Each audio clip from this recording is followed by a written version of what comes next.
በኢትዮጵያ ኦርቶዶክስ ተዋሕዶ ቤተክርስቲያን ታሪካዊና ጥንታዊ ከሆኑት ገዳማት ዘግናኝ ጥቃት መፈጸሙ ተሰማ።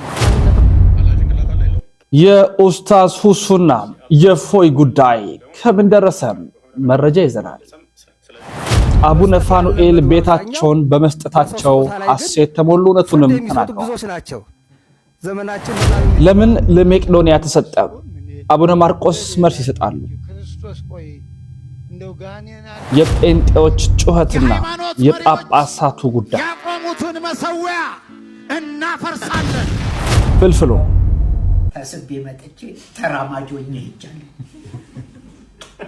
ውድና ክቡራት ቤተሰቦቻችን፣ ውድ ኦርቶዶክሳውያን ኢትዮጵያውያን፣ ኤርትራውያን እንዴት አላችሁ? እንዴት ቆያችሁ? እንዴት ሰነበታችሁ? ይህ ያሮስ ነው። አዘጋጅና አቅራቢው እኔ ወንድማችሁ ልዑል መብራቱ ነኝ። መረጃው ለመላው ዓለም እንዲዳረስ ላይክ ማድረግ፣ ሼር ማድረግና ማዳረስ እንዳይዘነጋ። በሌሎች ብዙ ሐሳቦች እየተመለስን ወደ እናንተ የምናቀርባቸው ስለሚኖሩ ማለት ነው ሀገራዊ፣ ሳይንሳዊና ሃይማኖታዊ መረጃዎችን በስፋት ያቀርብኩላችሁ እገኛለሁ። በቅድሚያ ወደ መረጃዎቻችን ስናመራ የወንድማችን ፍልፍሉን መረጃ ዜና ከመስማት እንነሳለን። በስትሮክ ህመም እንግዲህ ወንድማችን ፍልፍሉ ታሞ እንደነበር ሁላችንም የምናውቀው ነው።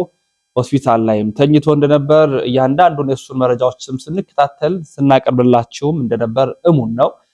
ታዲያ ወንድማችን ፍልፍሉ አሁን ራሱ ተናግሯል። ከራሱ አንደበት የሰማነው መረጃ አለ። ምን አለ? እንከታተላለን። ይኸው ተስቤ መጥቼ ተራማጅ ሆኜ ሄጃለሁ። ወንድማችን በረከት እኛ ጋር ነው የከረመው ላለፉት ጥቂት ቀናት። ስትሮክ የሚባል ህመም የኋለኛውን የአንጎሉን ክፍል አጥቅቶታል። ከሱ ግን በጥሩ ሁኔታ እያገገመ ነው ያለው። ፊዚዮቴራፒ ከወሰደ በኋላ ዛሬ ላይ ያለው ሁኔታ ምንድነው የሚለውን ከራሱ አፍ እስኪ እንስማ። እሺ፣ በጣም ነው የማመሰግነው ዶክተርዬ። እስከዳርዬ ነው ዶክተር እስከዳር። ያው ስትሮክ የእድሜ ወሰን የለውም። በማንኛውም እድሜ ላይ ያለ ሰው ላይ ሊከሰት ይችላል። አሁን በብዛት ሰው እንደሚለው ይሄ እርግማን ምናምን አይደለም። ይሄ ህመም ለማንኛውም በሽታ ነው።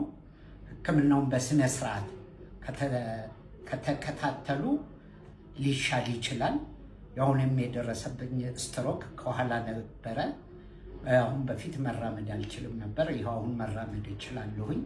ትንሽ አሁን የጎደለኝ ባላንስ ማድረግ ነው። ይህንንም በ10 ቀን ውስጥ ፊዚዮቴራፒ አክሶን የስትሮክ ማዕከል በመገኘት በመከታተል ድኛለሁኝ። ኑና ታከሙ። በተለይ ደግሞ ልክ እንደኔ የስኳርና የግፊት ህመምተኞች ካላችሁ በመከታተል ቀድሞ በመድረስ እንደዚህ ነገሮች ሳይገባ መዳን ይቻላል። ስለዚህ አደራ ነው የምለው። ማንኛውም የእድሜ ገደም አይለየውም፣ ስትሮክ ይመጣል። ስለዚህ ህክምናችንን እንከታተል። አክሶን የስትሮክ ሴንተርን ከልብ አመሰግናለሁ። ይኸው ተስቤ መጥቼ ተራማጅ ሆኜ ሄጃለሁ። በደንብ አድርገን ትሬን እናደርገዋለን። በሳምንት 3 ቀን እዚህ እየመጣ እስጢፋኖስ ጋር ቴራፒ ይወስዳል። ቴንክ ዩ።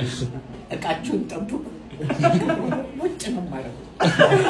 እንግዲህ ስትሮክ በድንገት የሚመጣ ነው፣ እድሜ የሚመርጥ አይደለም ሲሉ የህክምና ባለሙያዎች ተናግረዋል። በድንገት ነው ይሄ ነገር የተፈጸመው። እነዚያ ነገሮች ድጋሚ መፈጸማቸው ሊችል ይችላል። ስለዚህ በጣም ልዩ ጥንቃቄ ሊደረግ ይችላል። እድሜ የሚመርጥ ስላይደለ ሲል ወንድማችን ፍልፍሉ ተናግረዋል ማለት ነው። ወደ ቀጣይ መረጃችን ስናመራ የወንድማችን ሮሮን ረፍት ማሰማታችን ይታወሳል ባለፈውና ይሄንን ተከትሎ ቤታቸው ሽሮ ሜዳ ላይ የጋሞ ዶርዜ የለቅሶ ስርዓት ነበርና ቪዲዮን ላስቃኛችሁ። አስቸኳይ መረጃ ተሰምቷል። በታሪካዊው የአሰቦት ደብረ ወገግ ገዳም ላይ ከባድ ጥቃት ተፈጽሟል። የአንድ አባት ሕይወት ሲያልፍ ገዳሙ አሁንም በታጣቂዎች ተከቦ ይገኛል ተብሏል። ዛሬ ግንቦት 3 ቀን 2018 ዓ.ም ከሰዓት በኋላ በምስራቅ ኢትዮጵያ የሚገኘው ታሪካዊው የአሰቦት ደብረ ወገግ ቅድስት ሥላሴና አቡነ ተክለ ሃይማኖት አንድነት ገዳም ላይ ማንነታቸው ባልታወቁ ታጣቂዎች ጥቃትም ተሰንዝሯል። ማህበረ ቅዱሳን ብሮድካስት አገልግሎት እንደዘገበው ከሆነ ጥቃቱ የተጀመረው ከቀኑ 9 ሰዓት ጀምሮ ነው። በገዳሙ የታችኛው ክፍል ወይንም በእናቶች ገዳም በኩል በተከፈተ ተኩስ የአንድ ካህን ሕይወትም አልፈዋል። በአሁኑ ሰዓት ገዳማውያን መሳሪያ የሌለን መነኮሳት ነን፣ የደረሰልን የጸጥታ አካልም የለም ሲሉ ድምጻቸው እንዲሰማም እየተማጸኑ ይገኛሉ። በዚህ ታሪካዊ ገዳም ላይ የሚፈጸመው ጥቃት መቼ ነው መቆም የሚያገኘው? መረጃው ለሚመለከታቸው አካላት እንዲደርስ ቪዲዮውን ሼር በማድረግ ድምፅም እንሁናቸው። ፈጣሪ ለገዳማውያኑ ጥበቃ ይላክላቸው።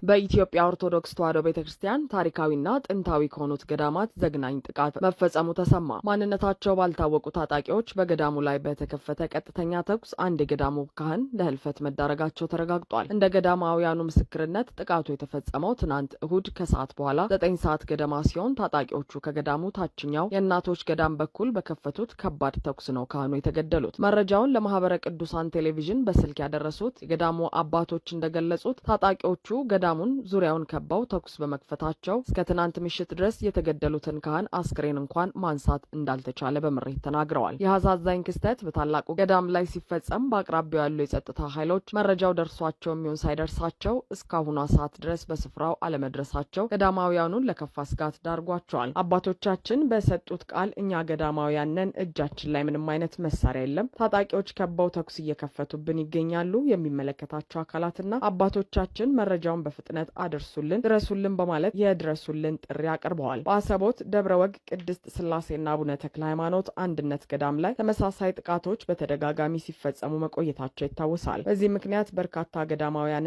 የአካባቢው ምዕመናን ለከፋ ስደት መዳረጋቸውን ሲዘገብ የቆየ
እንግዲህ ይህ ጭፈራ አይደለም፣ የለቅሶ ስነ ስርዓት ነው።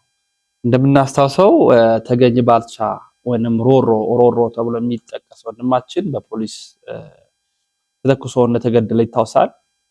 አዲስ አበባ ላይ በጣም የተሰማ በመላው ዓለምን ያስደነገጠ በአደባባይ የተፈጸመው አሳዛኝ ድርጊትን ተከትሎ የተሰማውን መረጃ ሁላችንም እናውቃለን። ስለዚህ ወንድማችን ኦሮሮ ወይንም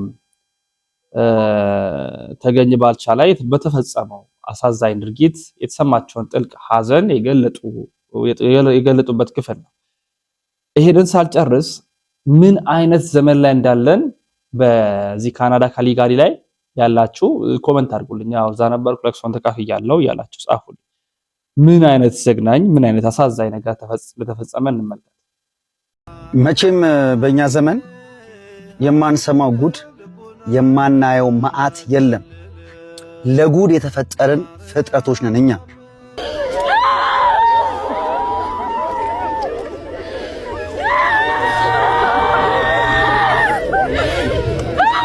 እቺ የምትመለከቷት እናት እንደዚህ ልቧ ተሰብሮ በሐዘን ደምታ እየየ እያለች የምታለቅሰው ባሌ ነው ባለችው በልጆቿ አባት ሁለት የሚያማምሩ ሴትና ወንድ ልጆቿን የገዛ አባታቸው በዘግናኝ ሁኔታ ልጆቿን ገሎባት ነው። በካናዳና ካልጋሪ የምትገኙ ኢትዮጵያውያንና ኤርትራውያን ትላንትና ማታ በጋራ ያሳየነው ነገር በጣም ነው የሚገርመው። በጣም ብዙ ሰው ተገኝቶ ነበረ። ይህ የምትመለከቱት ቦታ ይህ አረመኔና ጨካኝ ክፉ የሆነ ሰው ልጆቹን የገደለበት ቦታ ነው። በቦታውም የካናዳ ካልጋሪ የከተማው የተለያዩ ባለስልጣናት የሚመለከታቸው አካላት ተገኝተው እናትን አጽናንተዋል። በጣም ብዙ ኢትዮጵያውያንና ኤርትራውያን በዚህ ሐዘን ላይ ተገኝተው ሐዘናቸውን ገልጸዋል። ብዙዎች በእንባ ተራጭተዋል። እጅግ የሚያሳዝን ለመናገር የሚዘገንን ለመስማት የሚያስፈራ እጅግ አረመናዊ ተግባር ነው የተፈጸመው እዚህ ቦታ ላይ። ታዲያ በካናዳ እዚህ ካልጋሪ የምትኖሩ በአጠቃላይ ሰው የሆናችሁ ኢትዮጵያውያንና ኤርትራውያን በሙሉ እነዚህም ወርቅ የሆኑ የሚያማምሩ ለመሳም ለማቀፍ እንኳን የሚሳሱ ሁለቱን ልጆች የቀብር ስነ ስርዓታቸው የፊታችን ሰኞ ሜይ 11 ሞርኒንግ 10 AM ላይ በኤርትራ ቅዱስ ሚካኤል ቤተክርስቲያን በመገኘት ሁላችሁም ኢትዮጵያውያንና ኤርትራውያን ተገኝተን በጋራ በአንድነት እነዚህን ጨቅላ ልጆች ወደ ፈጠራቸው ወደ አባታቸው በክብር እንድንሸኛቸው፣ በተጨማሪ እህታችንን ለማገዝ የተከፈተ ጎፈንድሚ አለ። ይሄ የሚታያችሁ ጎፈንድሚ ለእህታችን የተዘጋጀ ነውና ሁላችሁም አነሰ በዛ ሳትሉ ያቅማችሁን በማድረግ እህታችንን እንድናግዛት በሉል አምላክ በእግዚአብሔር ስም ጠይቃችኋል። ምንድነው የነካ? አሁን እኮ በቃ ትዳር የሚያስፈራ የሆነ መጥቷል። አብሮ መሆን የሚያስፈራበት ጊዜ ላይ ደረስን። ባል ልጆቹን ገደለ ሲባል እንግዲህ እንዴት አይነት መሪር እንደሆነ፣ እንዴት አይነት አስለቃሽ እንደሆነ፣ እንዴት አይነት የሚያስፈራ ዘመን ላይ እንደደረስን እንግዲህ ምን ይባላል? እግዚአብሔር አምላክ ይታረቀን። ቃል አጣውለት። እናንተ ምናልባት ቃል ካገኛችሁለት ይሄንን መሪር ነገር ሲጻፉ። አሳዛኝ አረመኔነት፣ ይሄ አረመኔነት ነው በእውነት አሳዛኝ ዘግናኝም ጭምር። በጊዜ ተረገዝ የተረገጠ እውነት ይታያል ሰንበሩ ፀሐይ የወጣለት። አብዝተህ አትግፋኝ ብለህ ምን ያመጣል ሲባል አልሰማህም እግር ተራ ይረግጣል። መዳብ ቢከበር ወርቅ ተንቆ በጊዜ ውበት ብታየው ደምቆ ላይን ደስ ብሎ አምሮ ቢፈካም መዳብ ነው ወርቅን አይተካም። ገባህ አይደል? መዳብ ነው ወርቅን አይተካም። ግፍ የሚያደርሱ መከራ የሚያመጡ በእንባ የሚሞሉን አንገት እንድንደፋ ጥቁር እንድንለብስ የሚያደርጉን ምናልባት ዛሬ ወርቅ የመሰሉ መዳቦች ናቸው። ወርቁ ተደብቆ መዳብ ወርቅ የመሰለ ቀን ሊሆንልናቸው እንችላለን። እውነታው ግን የፈለገ ያህል ጊዜ ቢሄድ የፈለገ ያህል ዘመናት ቢኬድ መዳብ እንጂ ወርቅ ሊሆን ፈጽማች። ወርቁነቱ ይፈካል። በሰዓት የተፈተነ ወርቅ ነው ወርቅ ሊባል የሚችለው። በጊዜ ሂደትም ተፈትኖ የሚበራው የሚያብረቀርቀው ያ ውዱ ወርቅ ነው ወርቅ የሚሆነው። ምናልባት አሁን ብዙ የመዳብ ነገሮችን እየተመለከትን ስለሆነ በዚህ ጉዳይ ለጊዜ ሰጥተን መተው ነው የሚሻለው። ለጊዜ ሰጥቶ መተው መልካም ነው። በኢትዮጵያ ኦርቶዶክስ ተዋሕዶ ቤተክርስቲያን ከብፁዕ አቡነ ሰላማ ከ330 ዓመተ ምህረት ጀምሮ እስከ 1951 ድረስ ከ110 በላይ ከግብጽ ጳጳሳት ይመጡ እንደነበር ይታወቃል። እና የዘመኑ ቤንቴዎች እንዲህ አሉ። የሃይማኖት መሪዎች ያቆሙትን መሰዊያ እናፈርሳለን፣ በነገስታት የተሰራን የባዕድ መሰዊያን እናፈርሳለን። ግብጽ ኤምባሲ ነው አይደል ያለ? አሁን ግብጽ ነው ያለ ነው። ከምንጩ በኢየሱስ ስም ይድረቅ። ከአቡነ ሰላማ ጀምሮ ለብዙ መቶ ዓመታት እስከ 1961 ዓመተ ምህረት በህዝብ ተወካዮች ምክር ቤት ጠቅላይ ሚኒስትሩ አንድ አዋጅ አውጀዋል። የመንሰራራት ዘመን ነው ከዚህ በኋላ ብለዋል አይደል? በጎንደር መነሳት፣ በጎጃም መነሳት፣ በወሎ መነሳት፣ በሰሜን ሸዋ መነሳት። ፍጻሜው ሁላችሁም እንደምታውቁት በአዲስ አበባ ስቴዲየም መስዋዕት ሳይሰዋ ንፍሮ ሳይቀቀል ልደቷ ልደታችን ነው። ለነዚህ ጊዜ ለሾማቸው መልስ ሳይሆን የምሰጠው የግንቦት ልደታ ላይ እንግዲህ ወጥተህ የጮህትን ጩኸት እናውቃለን። ዘግይቼ ቢሆንም የሰራሁት በብዙ ሀሳቦቹ ባልስማማበትም በቤታችን ጉዳይ ላይ የተናገረውን የሞጣ እንስማ። ዛሬ ቅድስት ድንግል ማርያም የተወለደችበት ቀን ነው። አይ ላቭ ሴንት ሜሪ የአልማይቲ ጋድ ወይም ደግሞ ዓለምን በብርሃን ፍጥነት የሚያጠፋ አምላክ የተወለደችበት ቀን ነው። ይህንን የሚቃወም ጴንጤ የተረገመ ይሁን። ይህንን የሚቃወም እስላም መቃብር ይውረድ። ሜሪያም ወይም ማርያምን ያላከበረ ሃይማኖት በዓለም ላይ ተቀባይነት የለው። ልጁን አክብረህ እናቱን ማዋረድ ይሄ የጴንጤዎች ተግባር ነው። የነ ሉትሪዝም የነዚህ አፈድፋጆች በኪቦርድና ባታሙ የቆዩ የአማራ ዘፈኖችን ወደ ኢየሱስ በመቀየር የሚዘፈን የመድረክ ላይ ዳንኪራ መች ነው? ጴንጤ አንቀበለው። ቢያንስ ለነሱ የሰጠውን መልስ እንቀበል። ያው እንዳልኳችሁ የሞጣ ሁሉንም ሐሳቦች የሚቀበል ሰው አይደለሁም፣ ግን ለነዚህ እሱ ይበቃል ብዬ ነው። ለነዚህ ሰዎች እሱ ይበቃል ብዬ ነው። ወደ መጨረሻ መረጃዎቻችን ወደ ቪዲዮ ጥንቅሮቻችን ስናመራ ውይይት ዙራ ማለት ነው። እፎይ 80 ሺህ ምናምን ሰው ቁጭ ብሎ ልጁ ጠፋ አልመጣለ ማለት ነው። ቢጠብቅ በመጨረሻ በስንት መከራ መጣና እፎይ ጥያቄ ጠይቋል። አላህ ባት አለው አለው። ባት ምንድነው? ባት እጅ አለው። ስንት እጅ አለው? 2 እጅ፣ ግራ ቀኝ አለው ማለት ነው። እጅ ምንድነው? እጅ ነው። እሺ አላህ ብልት አለው? አልተገለጸም። ጉልበት አለው? አልተገለጸም። እሺ ጭንቅላት አለው? አልተገለጸም። በብዛት አልተገለጸም በሚለው ነው ያለቀው ውይይቱ ማለት ነውና እፎይ ጋር ተደረሱ። እፎይ ኡፍ ነው፣ ያቃጥላል። እፎይ ኡፍ ነው፣ እግዚአብሔርን ያቃጥላል። እሳት እና እፎይ ትችላለህ፣ እግዚአብሔር ጸጋውን ያብዛልን። መርቁት እስኪ። አረ ልጁ ግን አሳዘነኝ፣ መድኃኒዓለምን አሳዘነኝ። አልተገለጸም በሚል ያለቀው።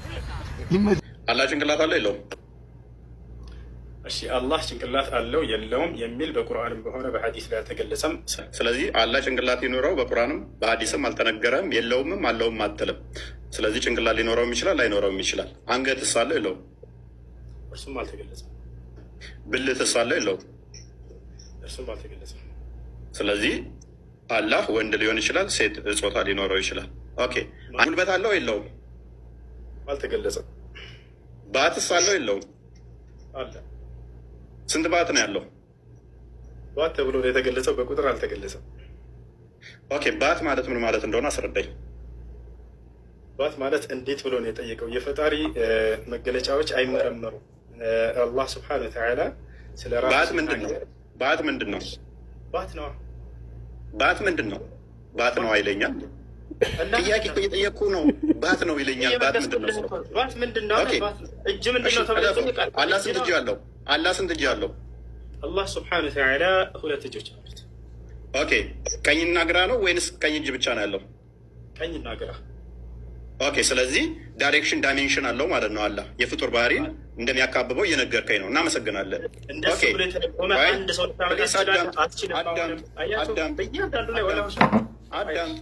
ተረጋጋ። ኦኬ እጅ ማለት ምን ማለት ነው? ኦኬ እናመሰግናለን ወንድማችን ኡስታዝ ሁሱ ቴንኪው። በመጨረሻ እንደምንም ተገፍተህም ቢሆን መጥተህ አልተገለጠም ቢሆንም መልሱም ላለ እንትን እንደዚህ ተገፍቶ በፑሽ ብመጣም ጥሩ ነው። ይልመድብህ ወደፊቱ መረጃ መክፈት ልመድ። ክርስትና ላይ ምንም የምታውቀው ነገር የለም። ክርስቶስ ሉህ በስጋ የተገለጠ አምላክ ነው። እሱን ካላ ጋር ሊያመሳስል ነው የሞከረው። እንደገና ደግሞ የነቢያት አስተምህሮትን ምንም የሚያውቀው ነገር የለም። ነቢያት እግዚአብሔር በሁሉ የሞላ በሁሉ ያለ መንፈስ እንደሆነ ነው የሚያምኑት። አላህ ግን ከአርሽ በላይ ያለ ከሌሊቱ 1/3 ላይ ሁሌም የሚወርድ ነው። ገሃነምም በእግሩ ሲጭንባት የምትሞላ እንደዛ ብለው አላስተማሩም። አንዱም ነቢይ እንደዛ ብለው ያስተማረ የለም። እግዚአብሔር መንፈስ ነው።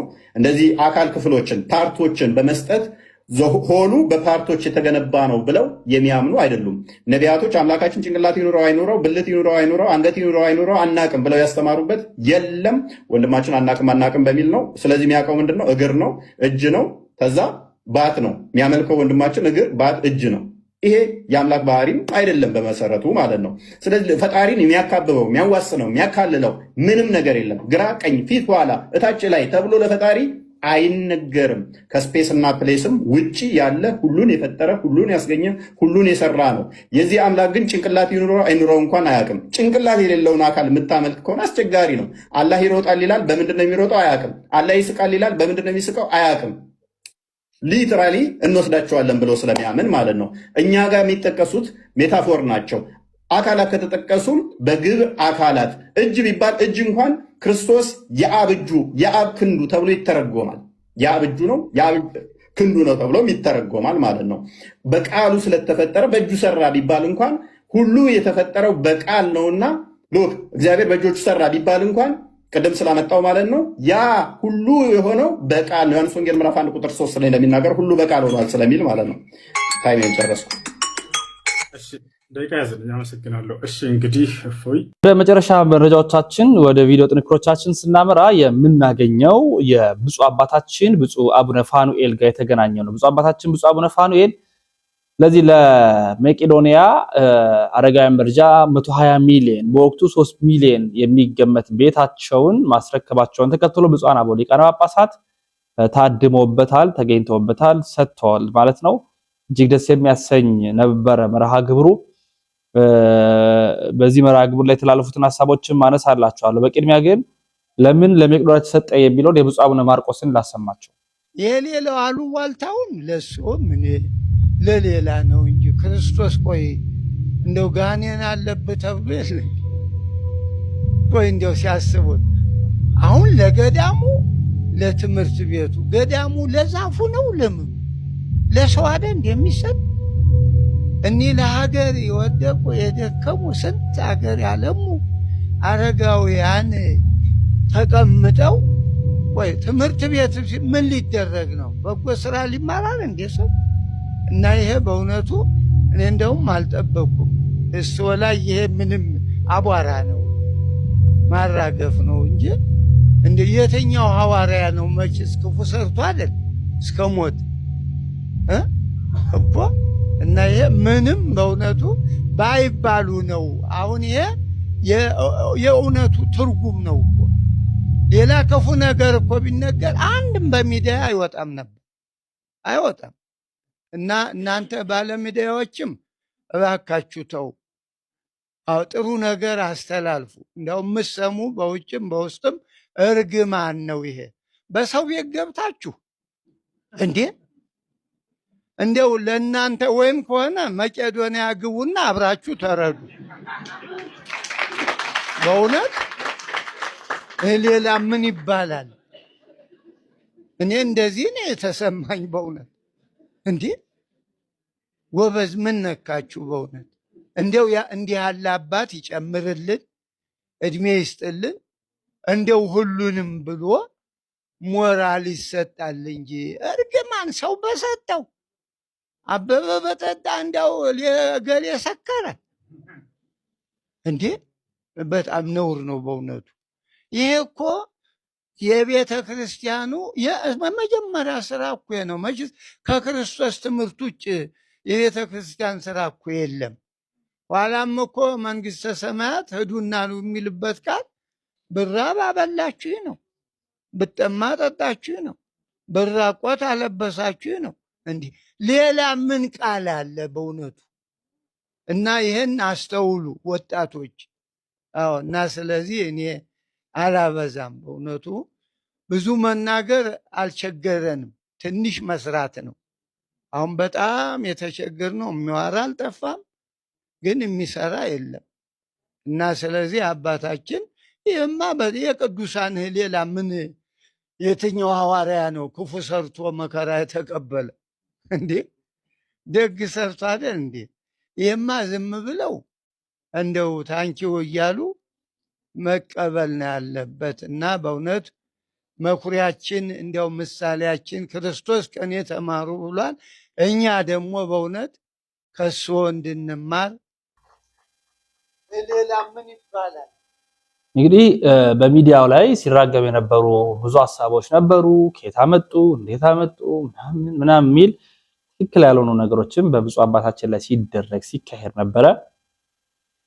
በጣም በርካታ አባቶች ብፁዓን ሊቃነ ጳጳሳት ተገኝተው ነው ይሄንን ስጦታ ያደረጉት።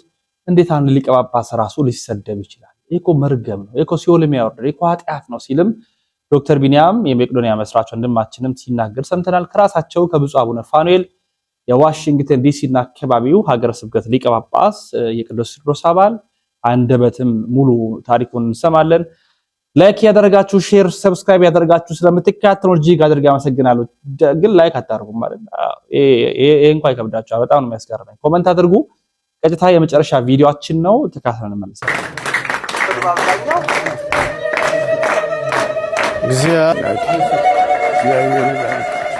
አንድ ሊቀ ጳጳስ እንዴት ሰው እንትን ይላል? ትንሽ እንደው ሰው አያፍርም እንዴ? ይሄ እኮ በጣም ከባድ እኮ ሲኦል የሚያስገባ ትልቅ ወንጀል እኮ ነው። ይህን በረከት ፍጹም በረከት አድርግልን።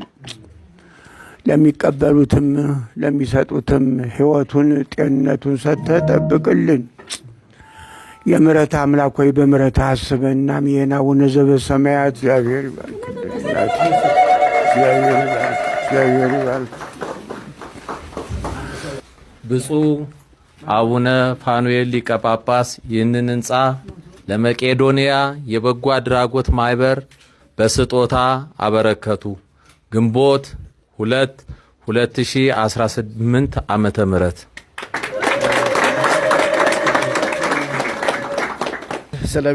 ስለ ቤቱ አሰራር ገለጻ እናደርጋለን። ይህንንም መስጠት ያለመዱ በአብዛኛው በሰው ስጦታ ላይ ግን ፍርድ የሚሰጡ ብዙዎች ናቸው። ዘመናችን በጣም የሚገርም ነው። ሶሎ ያለቀው ጫማውን የማይመጸውት በሰው ስራ ገብቶ መከራውን ያያል። 120 ሚሊዮን ብር አይደለም እኔ ሌላ ምንም ነገር የለኝም፣ የሚቆጠር ብር አይደለም እኔ ያለኝ። ይሄ ቤት በጊዜው ቅድም እንደሰማችሁት ነው 3.1 ሚሊዮን ነው የፈጀው።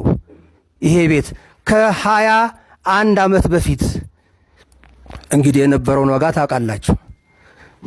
ስለዚህ ብዙ ሲነገር ስለሰማን ይሄን እንድትረዱት ነው። እኔ ያስረከብኩት በጊዜው በዚህ በ3 ሚሊዮን ብር የተሰራ ነው። ዛሬ ግን ባለሙያዎች ገምተውት 120 ሚሊዮን ደረሰ አሉ። ይሄ ነው። የዛሬ 20 ዓመት ዶሮ ስንት ብር ነበረች? ዛሬ ስንት ናት? በቃ እንደዛ አስቡት። ይሄ ነው። እንቁላል ስንት ነበረ የዛሬ 20 ዓመት? በቃ ይሄ ነው። ይሄ ነው የሆነው። ስለዚህ ይሄ ድርጅት እንዲሰራበት እንዲያገለግልበት ነው ያደረኩትና ይሄንን እንድትረዱልኝ እፈልጋለሁኝ። እግዚአብሔር አምላክ ቅዱስ ፈቃዱ ሆኖ በዚህ ዕለት ይህንን ቤት ለመቄዶንያ በጎ አድራጎት ማህበር ሳስተላልፍ እጅግ በጣም ደስታ ይሰማኛል። ልበ አምላክ ዳዊት እንዳለው ቅድም በላይ እንደጠቀስነው እግዚአብሔር ላደረገልን ስጦታ ሁሉ የምንከፍለው ሌላ የተለየ ነገር የለም። የሱን ስጦታ በገንዘብ በሰው ኃይል በሌላም ልንለካው አንችልም።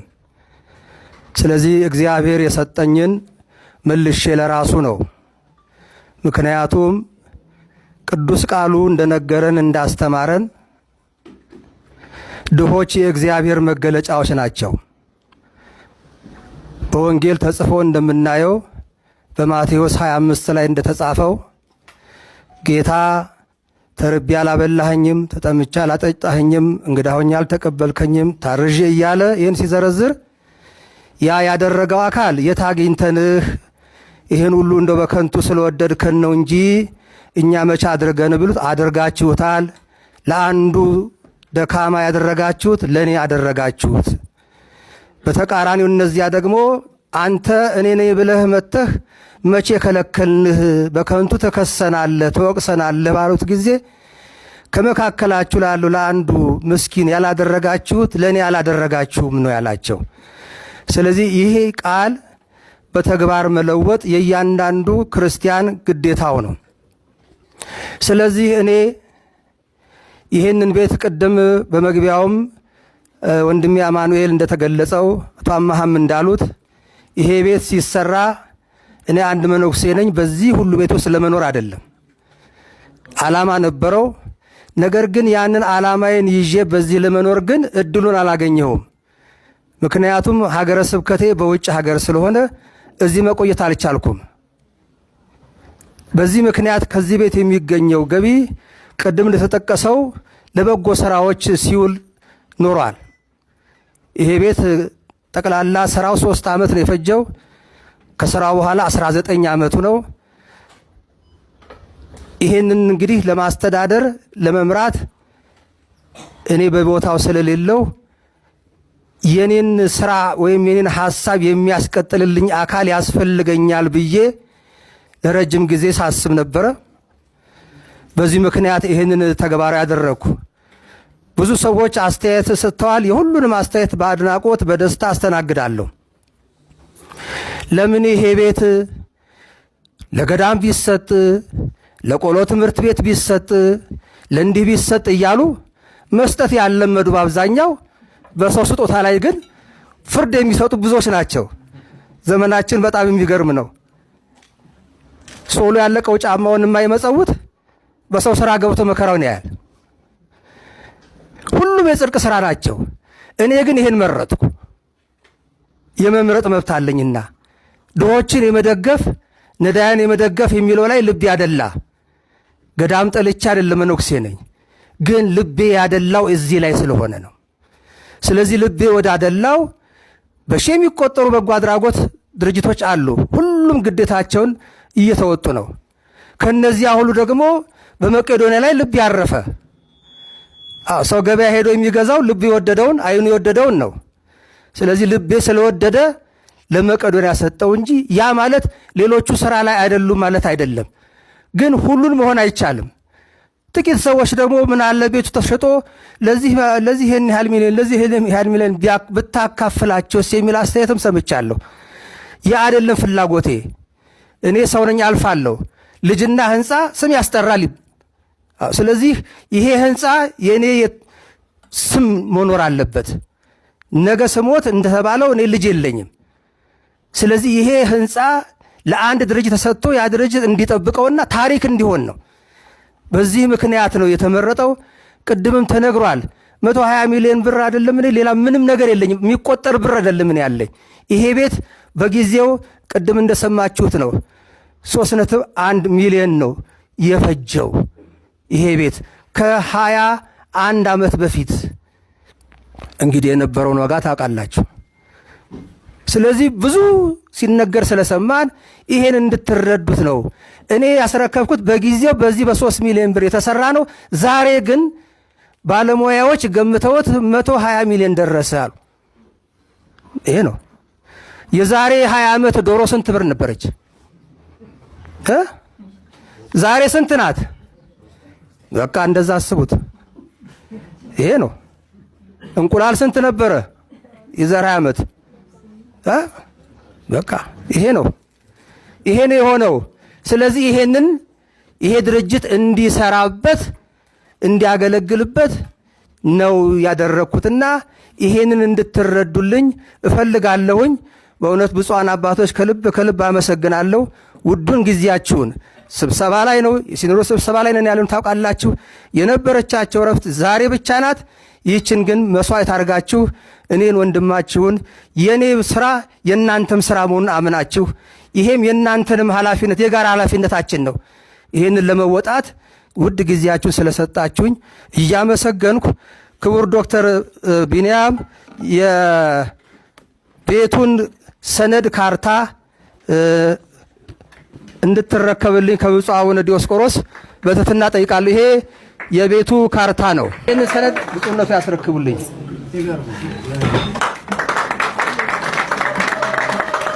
እሺ፣ ከዚህ በመቀጠል የቤቱን ቁልፍ አስረክባለሁ።